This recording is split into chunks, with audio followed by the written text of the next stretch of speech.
Hello दोस्तों, कैसे हो आप सब। स्वागत है आपका अपने चैनल एजुकेट्स मैथमेटिक्स में। और हम लोग क्लास 9th एनसीईआरटी मैथ्स में अध्याय 10 वृत्त की जो प्रश्नावली 10.2 है उस प्रश्नावली पर आ चुके हैं। और आज के इस वीडियो में जो हम लोग प्रश्नावली 10.2 का टॉपिक है, यानी कि कौन कौन सा टॉपिक है उसको पहले पढ़ेंगे, तब जाकर के प्रश्नावली हल करेंगे।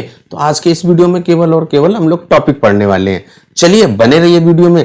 अगर आपको हमारा काम पसंद आता है, हमारा वीडियो पसंद आता है और चैनल में पहली बार है, और अगर आपको पसंद आया है और अभी तक आपने सब्सक्राइब नहीं किया है तो भाई सब्सक्राइब भी कर लो, साथ में बेल आइकन भी प्रेस कर दीजिए, जिससे कि आपको ऐसे ही इंफॉर्मेटिव हेल्पफुल कंटेंट प्राप्त हो सके। चलिए शुरू करते हैं आज का वीडियो। और आज के इस वीडियो में हम लोग क्या करने वाले हैं, जीवा द्वारा एक बिंदु पर आंतरित कोण। जीवा आपकी कहां बनती है, एक वृत्त पर बनती है। तो उस जीवा के द्वारा अगर वृत्त के किसी भी, यानी कि वृत्त की जो परिधि है, उस परिधि के किसी भी बिंदु पर जो कोण बनता है उसको पहले हम लोग पढ़ेंगे। तो यहाँ पे देखिए, मान लो सबसे पहले देखिए क्या है, एक रेखा आपके पास ये ए बी दी गई है। मान लो इस ए बी रेखा यानी ए और बी दो बिंदु लिए हैं आपने। अब एक आप अन्य बिंदु, एक और कोई बिंदु ले लीजिए। मान लो आप सी ले लेते हैं, और अगर आप ए को सी से और बी को सी से जो मिलाएंगे तो यहाँ पे आपका एक ये कोण बन रहा है।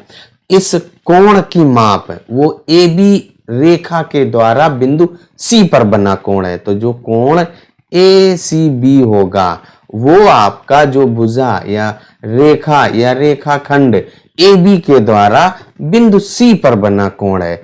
ऐसे ही आपका अगर वृत्त की बात करें तो मान लो हमने यहाँ पर एक वृत्त खींच दिया और इसका ये आपका केंद्र है।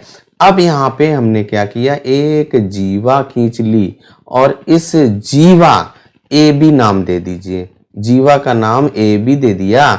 और इस ए बी के द्वारा केंद्र पर जो कोण बन रहा है, मान लो ये आपने ये केंद्र बिंदु ओ लिया, तो ओ को ए से मिलाइए और ओ को बी से मिलाएंगे।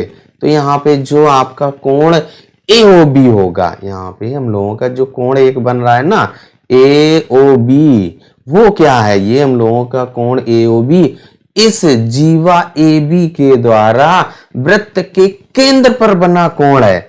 अब अगर हम लोग वृत्त की परिधि पर बात करें तो मान लो आप यहाँ पे परिधि पर कोई बिंदु सी ले लीजिए। अब आप क्या करेंगे, ए को सी से मिलाएंगे, ए को सी से और बी को भी सी से मिलाएंगे। तो यहाँ पे जो कोण ए सी बी बन रहा है, तो यहाँ पे लिख दीजिए जो कोण ए सी बी है, ये भी आपका इस जीवा ए बी के द्वारा इस वृत्त की परिधि पर बना कोण है। भाई ये आपकी परिधि पर बना कोण है। तो ऐसे ही आपका मान लो एक और वृत्त खींचते हैं हम लोग। यहाँ पर एक ये वृत्त खींच दिया और इसका केंद्र आपका ओ है। इस ए बी एक जीवा ए बी रेखाखंड कीजिए। इस जीवा ए बी के द्वारा अगर इस वृत्त की परिधि पर कोई बिंदु पी लेते हैं तो ये जो एक कोण ए पी बी भी बन रहा है, कोण ए पी बी, ये आपका इस जीवा ए बी के द्वारा वृत्त की परिधि पर स्थित बिंदु पर बना कोण है। इसके बाद आप इस साइड भी तो ले सकते हैं। मान लो आपने डी ले लिया, तो ए को डी से और बी को डी से मिलाएंगे तो यहाँ पे ये वाला कोण बनेगा।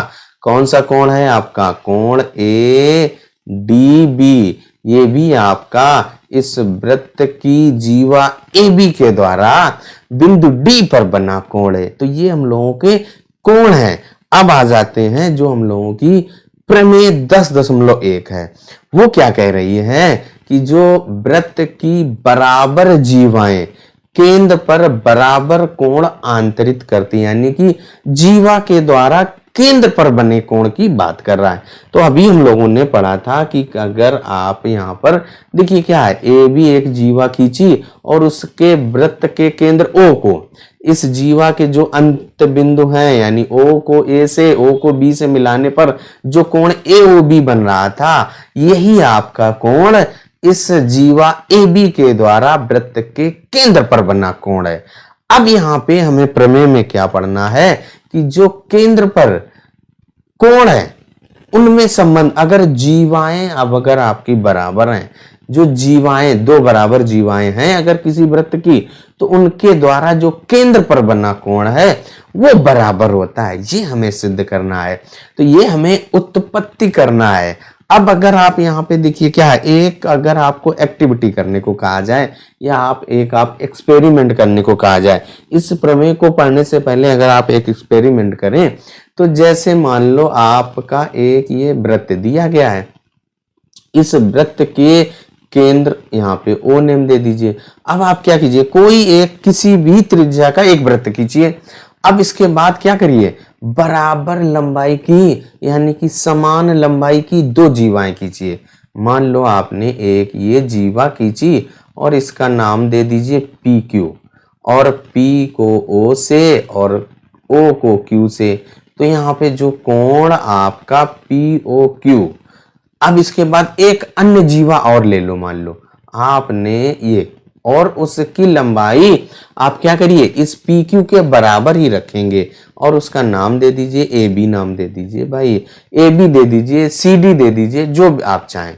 अब इसके बाद O को A से और O को B से मिलाइए, तो यहाँ पे जो कोण AOB बन रहा है। अगर आपकी दोनों जीवाएं यानी कि AB बराबर है PQ के, तो ये जो कोण है ये भी आपके बराबर होंगे। आप अगर चांदी की सहायता से नापेंगे तो जो इनकी नाप आएगी वो बराबर आएगी। तो अब वही चीज को हम लोग यहाँ पर प्रूफ करेंगे, यानी कि उत्पत्ति उसकी करेंगे। तो उसके लिए यहाँ पर हमने स्टेटमेंट दिया गया है। अब जो आपको दिया गया है, तो देखिए एक फिगर यहाँ पे हम लोगों ने बना लिया। अब ये देखिए आपका क्या है, वृत्त का केंद्र है और इसका कलर चेंज कर लो भाई। तो यहाँ पे देखिए हमारा ये एक वृत्त का केंद्र O है। इसके बाद यहाँ पे क्या कह रहा है, वृत्त की बराबर जीवाएं, दो जीवाएं हैं यहाँ पे देखिए, एक आपकी ये PQ है और दूसरी आपकी RS। ये दोनों कैसी हैं, बराबर हैं। अब इसके बाद हमको क्या करना है, जो कोण ROS और POQ है इनको बराबर सिद्ध करना है। तो जो आपका दिया गया है उसको पहले नोट करते हैं, अगर आप कोई रचना करते हैं वो आप लिखेंगे, फिर इसके बाद सिद्ध क्या करना है वो लिखेंगे, तब जाकर के हम लोग प्रूव करते हैं। तो सबसे पहले लिख लेते हैं क्या, एक आपका वृत्त जिसका केंद्र O और उसकी दो बराबर जीवाएं PQ और RS हैं। इतना हम लोग दिया में लिख देंगे कि ये हमारा गिवन है या दिया गया है। जो हम लोगों का दिया गया था भाई, क्या दिया गया है कि एक वृत्त है जिसका केंद्र O है और उसकी दो आपकी जीवाएं दी गई हैं, जो आपकी PQ और RS हैं। वो दोनों कैसी हैं, बराबर। स्टेटमेंट में यही तो कह रहा है कि वृत्त की बराबर जीवाएं, जो वृत्त है आपका उसकी जो जीवाएं वो बराबर हैं।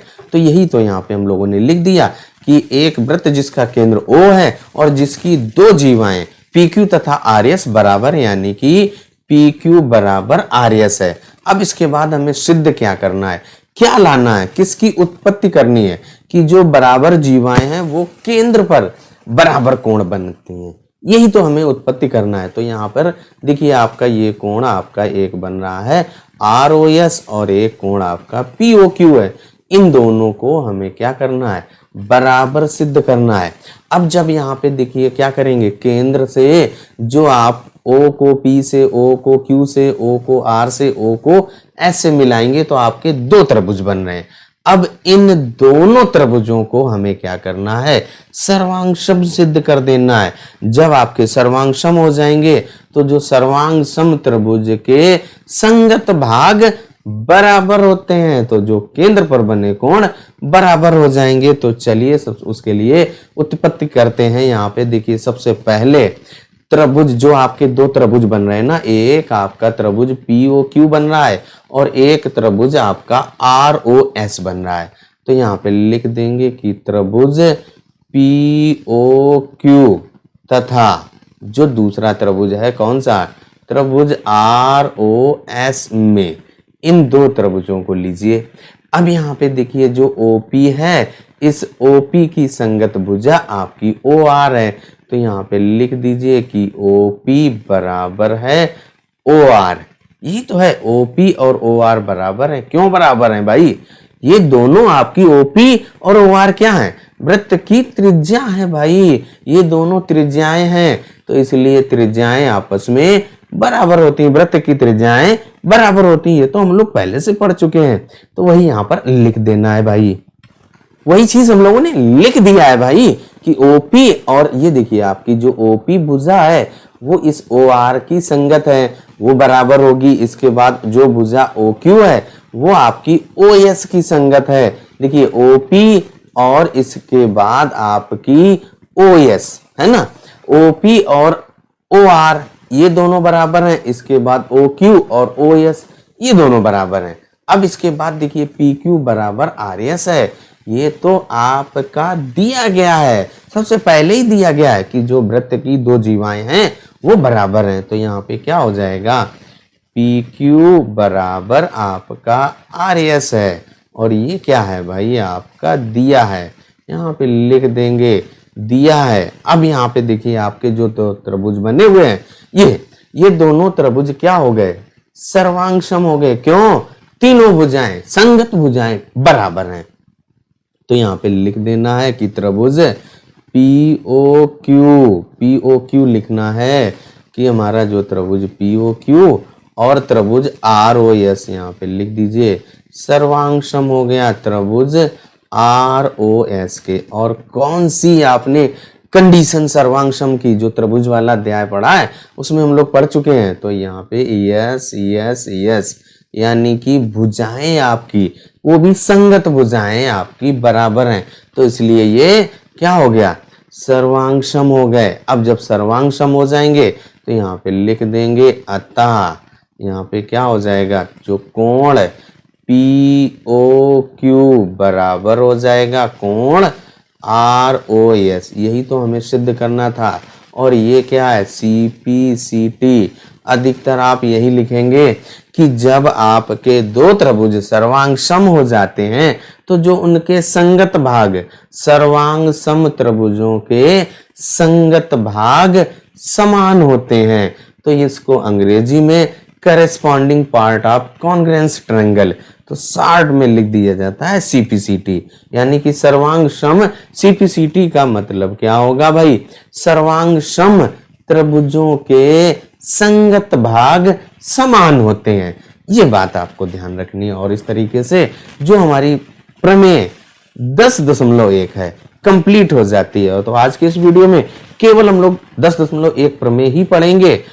अगले वीडियो में जो अगली प्रमेय है इसका जस्ट उल्टा, यानी कि प्रमेय 10.2, उसको अगले वीडियो में भाई सॉल्व करते हैं। चलिए तब तक अपना ख्याल रखिए, स्वस्थ रहिए, मस्त रहिए। मिलते हैं अगले वीडियो में प्रमेय 10.2 के साथ।